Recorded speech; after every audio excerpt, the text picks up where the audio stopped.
číslem 13 Nargis Hadžijevová, taky ze severu Evropy Lota Vůryová. Sestavy Aktobe. Tento kazachstánský tým přijel sem do hlavního města Česka. Bez Kolibekovová nedostala víza. To znamená, že pokud by se, a to samozřejmě nijak nepřejeme, ale Rodiginové jí něco stalo nebo nebyla by schopná pokračovat v utkání, ať už z důvodu nějakého zdravotního problému nebo třeba červené karty, by byla minimálně kuriózní situace. Teď je tady ale další standard. A už zase dopředu žene italská vlna, ale tohle bude na Galjavou příliš dlouhé. To znamená, že a čtvrtý, tedy poslední tým, který prohraje oba dva zápasy, jak tedy ten středeční, tak i následný sobotní, tak ten se bohužel zahání Galjovou. Jí sražený center a co z toho bude? Zatím stále pokračující akce a v tom osobním souboji. Tak se píská nedovolený zákrok.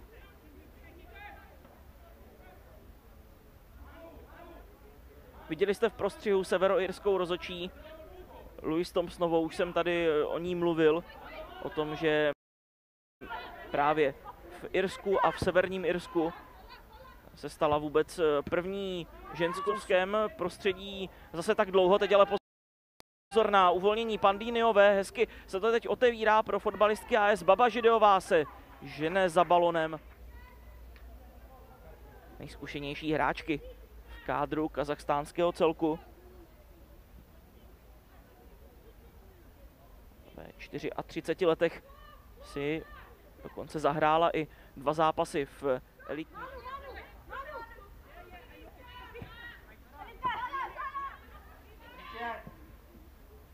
Handímenová.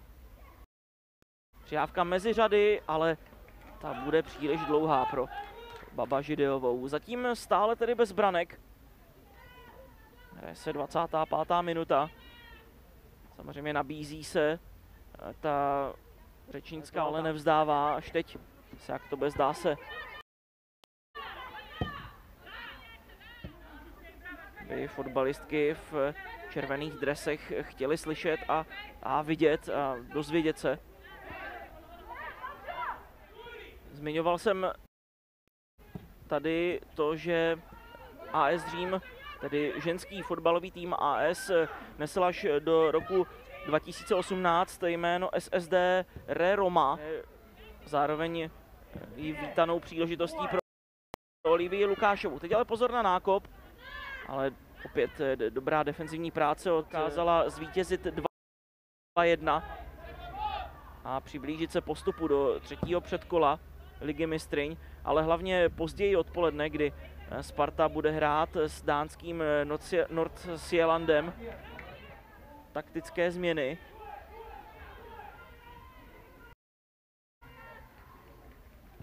Teď je tady balón od Panteové.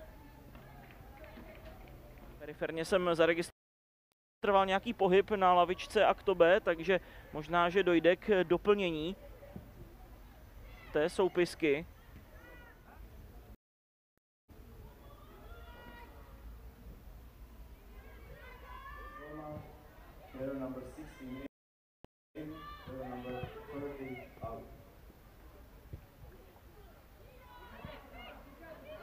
Hráčky Aktobe. Z toho rohový kop, který může přinést i střelu, Kýlová. Nakonec ale znovu hledala přihrávku v teplotě. Teplo jí asi je, jako všem tady na Proseku, ale přeci jenom užívat si sluníčka. Ale znovu je to bez výraznějšího ohrožení branky Aleny Rodiginové. A sami jste mohli vidět odehrát jeden zápas v Lize mistryň. Tedy stejně stará jako Galjová, kterou nahradila. A je tady, udržela se na hrací ploše, zabojovala, teď tedy další rána.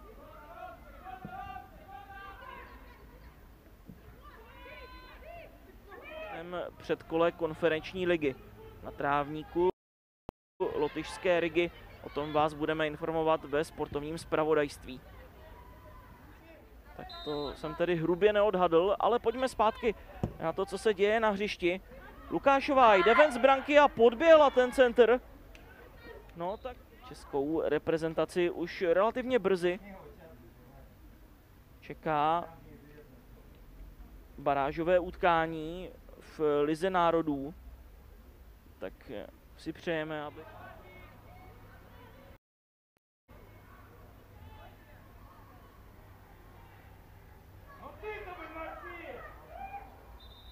A to je vazování teď při